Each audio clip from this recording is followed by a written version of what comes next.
Every club. Every day. The Global Sports Podcast Network.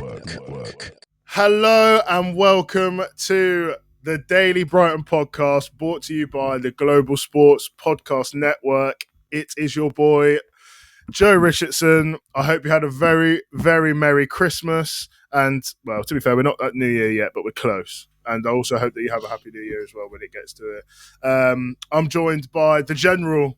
He's back from Portugal. Jamie G, how are you, mate? I'm all good. I'm glad to be doing the podcasts once again. Sorry to our listeners who are probably waiting on tenterhooks for us to upload a couple, but, you know, Blessings was in Zambia doing God's work. Yeah. I was off in Portugal with the fam. Not doing God's work. Not doing any God's work. In fact, diarrhea instead. I was doing the opposite of God's work, probably just getting too drunk. And Joe, we left you on your ones. Yeah, I know. And to be fair, I would like to make an apology to all of our fans and our listeners because I did promise that there would be 5 podcasts out, and I put out approximately 0. I did not realise how busy I'd be over Christmas. I am willing to take any flack that is given to me. You know what I mean? But I had a good Christmas. It's all good. But we're back. The games are coming thick and fast. The wins are not coming thick and fast. And this is what this is. We're going to be talking about a bit of a late review of the Brentford game. I mean, it happened it was on the 27th, wasn't it? We're the 29th currently. So only a couple days out. But 0-0 draw with Brentford at home. Another game with no win. But, I mean, there are some positives to take, I think. In segment 1, we are just going to be doing an overview, going to go over Hursla's comments as well. Segment 2, going to just talk about the chances that we had because there was a lot. And in segment 3, we're going to talk about the Pedro incident and basically just reflect on his performance and sort of why his form has dipped recently. But we are going to end on a positive. So, Guerra, don't know what you said that your nan doesn't have internet. How did you find the game, mate? You go into these quaint little cafes, you get it up on a stream or Amazon, luckily, and there we go. Got to watch it. Got to sit through a very entertaining 0-0, I do have to say. Brighton were very much on top. We were by far the better side, in the first half especially. In the first half, we played them off the park, I felt. But it's that same old problem that we've run into over and over and over again when we play these teams that are, I guess, lesser than us, which might be a harsh thing to say about Brentford because they're a decent team. They're probably on par in terms of club stature and where we've both finished in the last couple of years. Mm-hmm. But it's every time we play one of these teams, we just can't ever seem to find the back of the net. Goal scoring is an issue, and it's bitten us once again. We had so many chances, especially in that first half, and we couldn't capitalise on any. Yeah, no. And the thing is that this is what I said about, like, there are some positives, is that I feel like the overall play was good. But again, in front of goal, it just seems that, like, some of the decision-making is really poor. Some of the chances, some of these chances are, like, really good, really, really good chances that you would fancy that are, like, a top-end, high-level athlete to be putting away, basically. Yeah. But for me, it's just that I actually said maybe, like, so what, we haven't done a pod for a week, maybe even a bit more. I think I might have said maybe 2 weeks ago that, like, scoring isn't really an issue. Because we actually were relatively free scoring. We were okay. Why do you think that is, though, that we are struggling in front of goal? Because, I mean, yeah, we're missing Danny Welbeck, but he can't be responsible for everyone not being able to hit the back of the net. Do you know what I mean? Like, it's just not his fault at all. But what do you think it is? Yeah, well, the thing is, you say that we haven't actually struggled scoring, and that is true, because I think the commentator said during the game, and I think if we go through all our games, which I'm not going to think about now or think quickly now, but I think we have scored in every game. Almost every game. Almost every game. I'm trying to think of a game where we haven't scored. But yeah, there has been, like, we have scored in the majority of games, but we don't score many. So like No. we might have scored in every game. We score one, let's say, and we lose 2-1, or it's a 1-1 draw, or sometimes 0-0 against Leicester. There you go. I thought of one finally. Yeah. I think that's it. I think it's just Ipswich those even. two. Um, So, and yeah. and yeah, so I think our biggest problem nowadays is they just refuse to shoot. Like they are Yeah. constantly trying to pass the ball into the net, and it is the most infuriating watch. There was a chance in the second half, especially where Matt O'Reilly so perfectly teed up to him, where he could just shoot it first time. He then hesitates, takes a touch, then all the Brentford defenders piled on him, got in front of the ball to block the shot, and then he has to take another touch, and then he has to end up passing it away, and then he's looking around going, "Why did no one give me a call?" No one gives you a call, probably because it's common sense that you should shoot when you're in the box and have it in such a perfect position to Yeah. shoot first time. And that reflects every Brighton passage of play Hmm. is like that. Like they just don't shoot. They always try and find the extra pass or take an extra touch, and it is just such an infuriating watch. I've said it, I've jotted it down, and I was thinking it during the game that Brighton are such a great team playing out from the back. They're brilliant between the goals, like in terms of the midfield and the Yeah. build-up play. Yeah. They are awful, awful in the final third. Like, genuinely terrible. And it's Yeah. actually becoming painful to watch. I don't know how other Brighton fans feel. Probably a bit like me, but it's infuriating to watch. I Oh don't know how well, I you feel. feel I've been going on Twitter and other fans have sort of. I mean, they're just the automatic response in such a bad run of form is just a call for the manager's head, In it. basically. Yeah. And also, like, I feel like it gets to every single club has basically gone through it. I mean, even Manchester City are going through it right now. It's Yeah. a blame game, isn't it? You're looking for the biggest scapegoat who, and to be fair, most of the time it's a player. Normally, like let's say for example, Man City is probably Kyle Walker. He's getting a lot Yeah. of stick. But if you look at a team like Brighton, and for us, obviously, such a young manager, inexperienced, he's the easiest scapegoat. Mm-hmm. And I do feel for him because I don't think he's managed to get like a brand, an identity, and a style of play. And I just don't think that necessarily. I'm not saying to blame all the players. I just think that it's not necessarily his fault, and like he can't shoot and he can't Yeah. do these things and make these decisions. He just basically is. And also, it's not just him. He has a coaching team. It's not him on his Yeah. own. He doesn't turn up to work and he's the physio, he's the shooting coach, goalkeeper coach, all of that. He's not that. But I think it's just like a load of things that sort of like have snowballed into what's going on, and like a lot of chopping and changing, like I always say. But now it's getting to a point where you don't need to do it as much.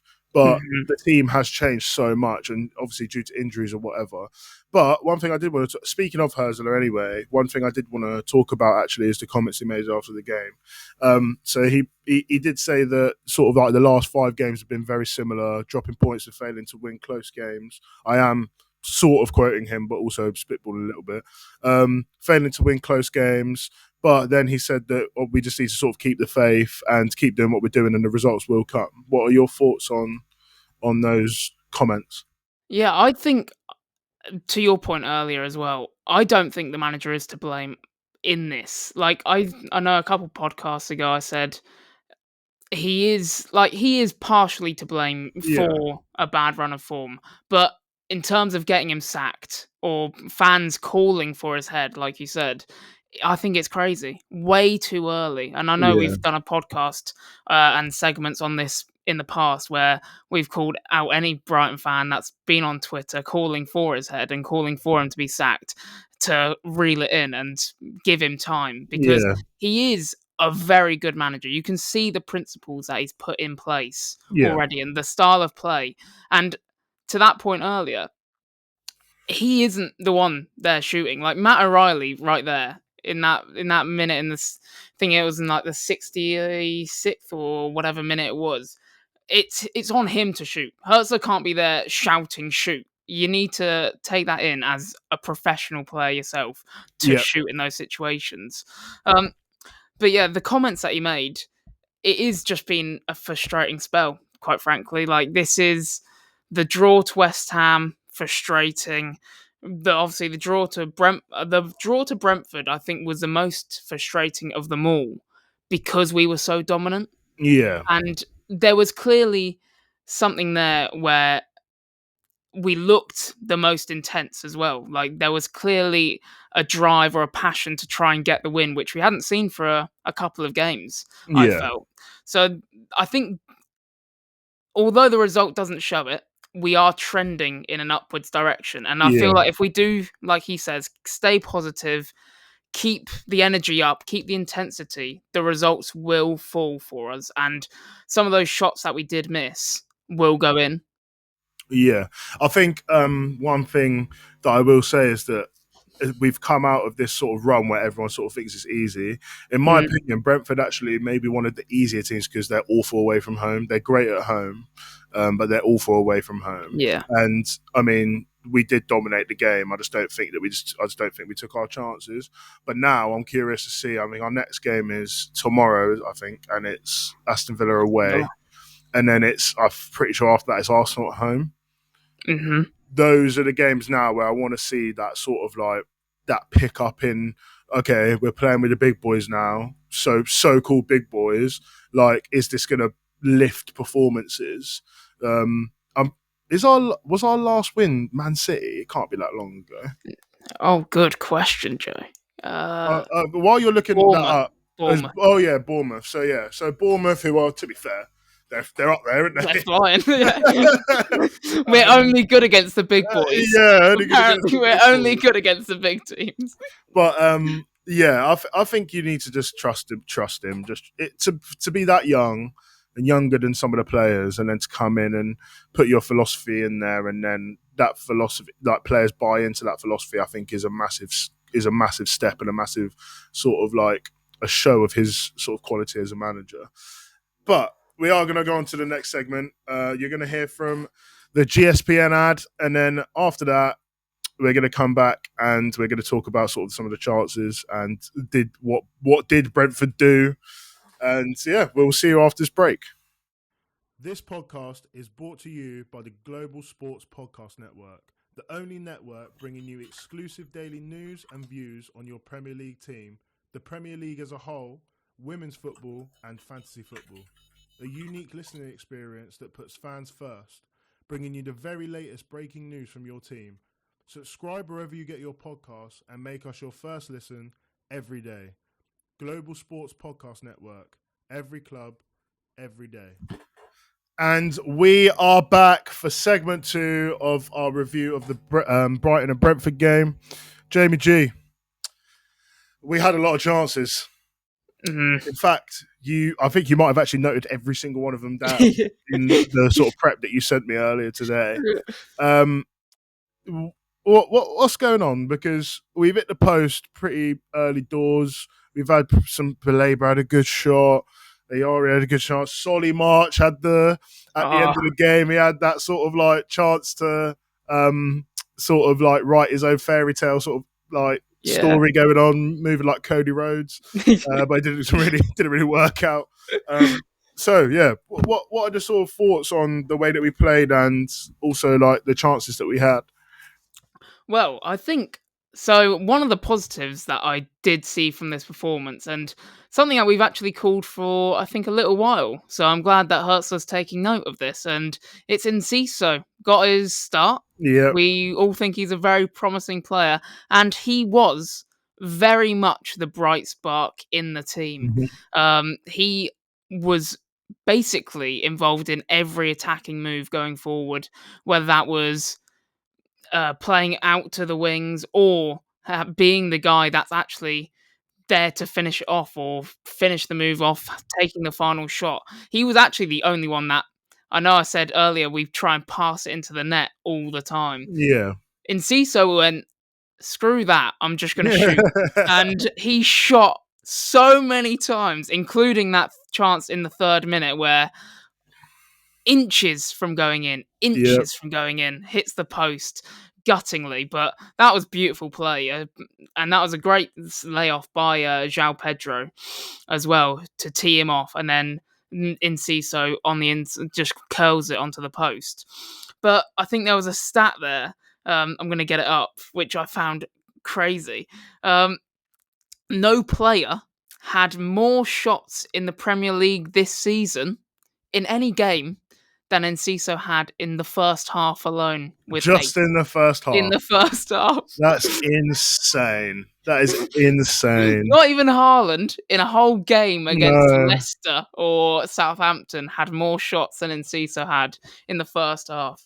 Well, that is a good stat. That is crazy. I think the problem with Enciso, so he hit the post early, then there was about 10 minutes later, Mitoma gets a diag, takes a beautiful first touch. By the way, side note, does anybody in the Premier League have a better first touch than Mitoma when it's like coming cross field? Like a long diag, and he just drops it dead every time. Did that about 5 times in yesterday's game. That's a call out to any other daily podcast listening. Send us your competition for Mitoma. Yeah, it's not going to be like Jack Harrison, is it? The Everton boys get in contact. Yeah, the Everton boys are they're not getting in contact about that, I don't think. But yeah, then Enciso has like a header. Like, it's a very scoreable header. And that is this from the João Pedro quick free kick? Where he like spreads it out to yeah. Spreads it out, Mitoma touch, cross in, and you're just thinking, that's a big chance. Yeah, anywhere other than and anywhere but the straight at the keeper. I think it's because he has a couple bodies near him. I think he's only little, isn't he? I think he just bottles it a little. Exactly, a tiny bit. He's like, if I just get it on target. No one really can, hopefully it will go in, but no one can really then ask questions. If it goes wide, then it's an issue. I reckon he's just gone, please, just let me make contact and it be on target. He probably doesn't even care if it goes in. But and please don't let me get concussed by me and Nathan Collins. I wouldn't want to go try and win headers against Ben, me and Nathan Collins. Exactly. Because they'll sacrifice their whole life just to win headers. But some of the, like I said at the top of the episode, a lot of the chances were such good quality. Apart from like the Baleba one where he sort of just had a pop shot from like really awkward angle, great shot by the way. But like that you can sort of, it was also a good save. Like that you can sort of be like, okay, fair enough. But like both of the Enciso chances, like they need to be put away. You don't need to be finessing that into the side netting. Even if it's like a couple yards to the left, you'll be all right. Do you know what I mean? Because you're so close to goal. And like the header, literally anywhere other than it could even be a little bit to the left of where he headed it, and I think it probably goes in. But the chance quality is so good. But I've got it up here. Like stats wise, 24 shots. But for 1.31, 7 on target and a 1.31 XG is terrible. Like that many shots. Many shots at that. So that many shots at such low quality, which is normally going to be in terms of XG, which is a little bit fugazi. Like you can't really 100% guess it, but normally any sort of amount of bodies in front of it are really lower the XG. Because obviously it's so much easier to block it than it is to get it through someone's legs and then it goes to the bottom corner. But like, I just think that you'd much rather. So a lot of pundits and stuff say like, and we saw it in the game against Liverpool actually. A lot of big teams and a lot of teams that are like good teams, elite teams, are gonna have very few shots on their worst days, but they're going to punish you and they're going to take those opportunities. And after you sort of get, like they get one, that can really snowball. And I feel like when you play good football like we do, but the chance quality isn't really like, apart from a couple, the chance quality isn't really there. And also the ones that are good chances, you're not taking them. It actually has a negative effect in terms of, yes, you're playing well, but you are also sort of just dangling the fruit in front of the opposition to be like, we're not taking our chances. You can do something here, sort of thing. And obviously we haven't even spoken about it, but after those chances, I'm pretty sure Wissa went through and scored. Yeah. And it was tight as well.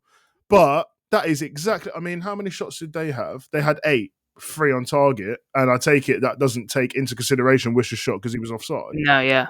But like they've created, off 8 shots, they've created 1.7. So like, and that Wissa goal, which obviously it was disallowed, whatever, but that's clinical finishing. Like, that is clinical football. It was a couple of passes and they were in. And they took their chance. Okay, it was offside, but it was very, very close, and we were a bit lucky.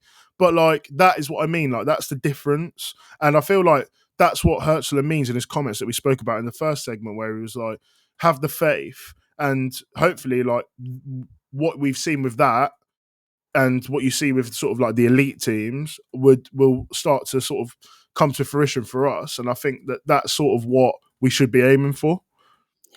Yeah, 100%. I think to one of your points a bit earlier, the way that they threw their bodies online and that affecting XG, that's something that you could obviously see in the game, that they were throwing their bodies on the line. They had men behind the ball. And that comes back to what I was saying earlier. When you take too many touches around the box and you don't shoot first time, it gives them time to get back. And that's why I would just love to see more people be like Enciso, I guess, and just have a crack. Because if they have a crack, then a ricochet, a deflection can go in. If you're, and the players clearly have enough quality to have shots at goal, but they just don't seem to, I guess, have the confidence to be the one to take the final shot, unless apparently you're Enciso, and then he has as many shots as he wants. It did come across a bit towards like the end of the first half, and Enciso was forcing it so much. He really wanted that goal because he'd clearly messed up too, and that's where he just started having cracks from here, there, and everywhere. But Matt O'Reilly also had a great chance, which was a Flecken save. That's where he took the first touch and then hit it with his right foot. Yeah, stands up defender, drops the little shoulder, passes it, and just Flecken gets his tips to it. And then the other one, this is what I'm saying, shots and even crosses in this instance that I'm about to talk about can just go in through pot luck. The Mitoma, where he just whips a cross in, hits Roosevelt. What's his name? Roslev. So close. Roosevelt. where it hits and deflects off Roslev, and Flecken gets, that's an unbelievable save, by the way. Is that when he like just flings his leg at it? Yeah. And he got injured. That also injured him. Yeah.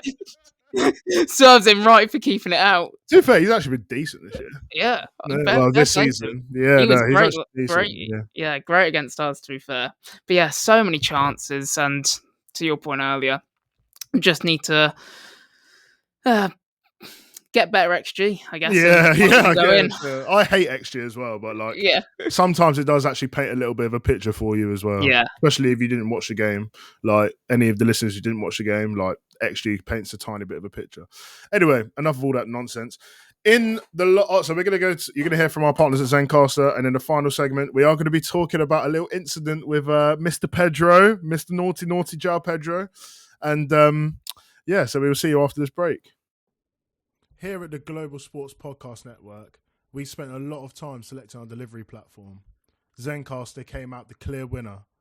With 4K video recording from your phone and AI editing that automatically removes all those ums and ahs, it's super easy to start a podcast that sounds great and is delivered efficiently. If you're ready to tell your story, check out the link in the show description to learn more about Zencastr. And we are back. Final segment, Jamie G and Joe Richardson. We are back. So, I'm actually going to tell the listeners what I've got here on the prep. So Jamie does the prep most of the time because he's the sweatiest one and he has no life. But he's got here. Pedro thought he was Anderson Silva. Should it be a red? And then he's got some stuff underneath this that I can't repeat. But yeah, so I'm going to start on this one because I think this is hilarious. We had against West Ham, we had the Estupinian horror challenge because that was actually awful. Which I didn't even get to speak about on the podcast, but it should have been a red card 100%. He's literally spun his shin pad around his leg. That is insane, right? So, okay, my cat has just terrorized all of my setup. Love that. So this one, I generally think if he makes contact with him, right, he might not play football for like 10 games. I'm not even joking. Because he has swung his elbow back so hard. He wants to cause damage, like serious damage. And I'm not João Pedro. I don't know what he was meaning to do. Well, I don't know if he was meaning to hit him or he was meaning to like sort of threaten to like get off me sort of thing. Regardless, I think that is mental that they've checked it and he's been cleared by it. Is insane. Because if he hits him, right, I reckon he literally is getting like a 10-game ban for that because that's bad. I think if he hits him, Yarmouk isn't playing for 14 months. He's got a broken nose. He's concussed, and he's actually just seeing, that animation where you see ducks above your head. Yeah. That's what Yarmouk's doing after this. If he makes contact, that is the most savage elbow. I don't know what Muay Thai camp he's doing in Brazil in the off season, but Jesus, calm it down, João Pedro, because that was mental. Yeah. And the fact that he actually got away with it is crazy. He got away with it, and Yarmouk got booked as well. No, please tell me you think that's a red card, by the way. I know we disagree on this podcast a lot. I was actually going to come on this podcast, right, and come on and say, I don't reckon it's a red, and just really hold it down. Like, no, stick up for our boys. It's not a red. It was the right decision was made. I don't think I can stick up for that. And no. I actually made a note here, like you said, the notes earlier. Has the game gone too soft? Because that was even checked by VAR. This is not woke. This is not woke football. This is Sean Dyche should be clapping this. Yeah. This is not utter woke nonsense. I just think it's awful officiating, to be honest with you. It is. And even though he doesn't make contact, that has to go. Like he has to get sent off for that. It's so bad. His performance wasn't good either, really, to be honest with you. His performance was so... I just don't know what's really... we actually said this a couple pods ago. I think maybe it was me and Bless that did it. I don't think he should be a sole striker. I don't think he can play as the lone striker. I think he needs Danny Welbeck, which is such a crazy... We all need Danny Welbeck. Good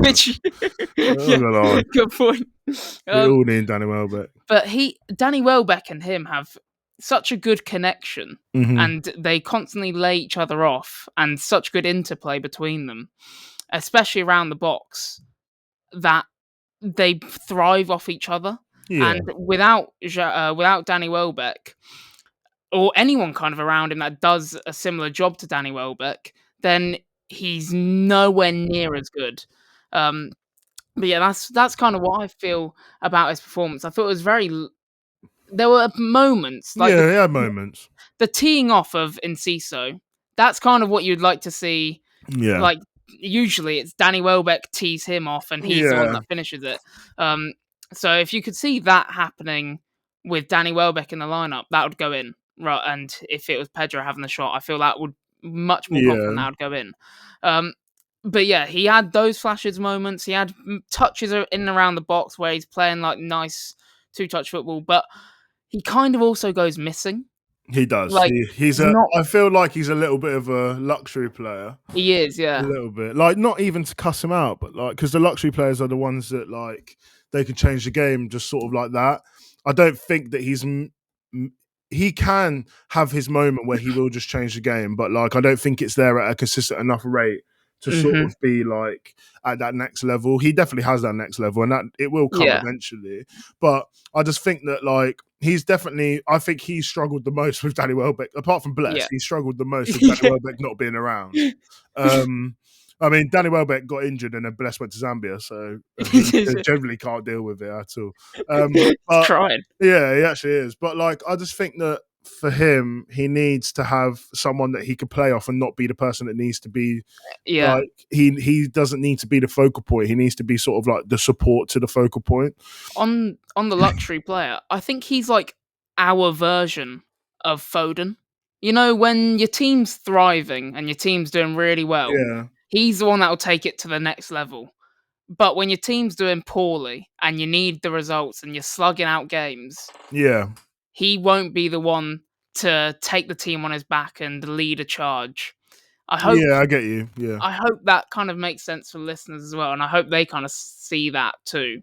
I Mhm. don't know how you feel about that.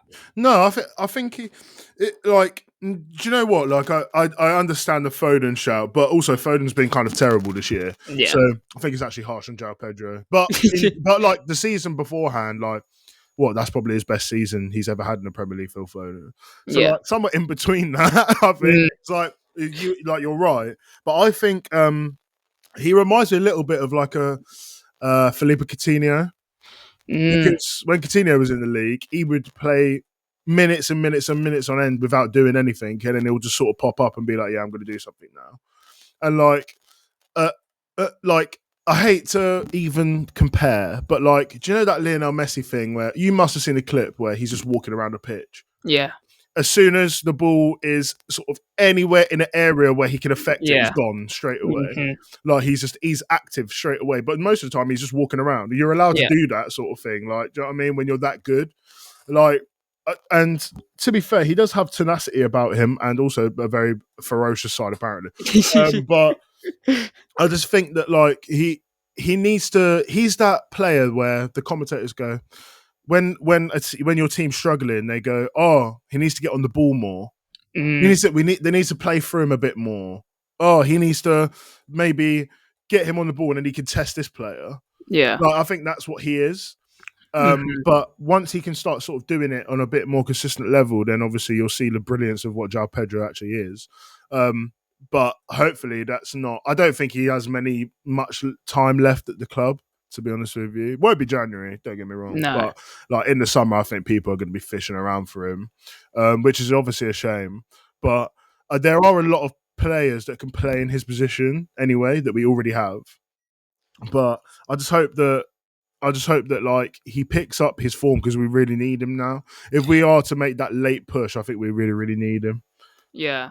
And I feel like teams will be fishing around for him unless he gets done on assault charges for beating up yeah. whoever his next opponent is. Yeah. Whoever holds him back from a run next time.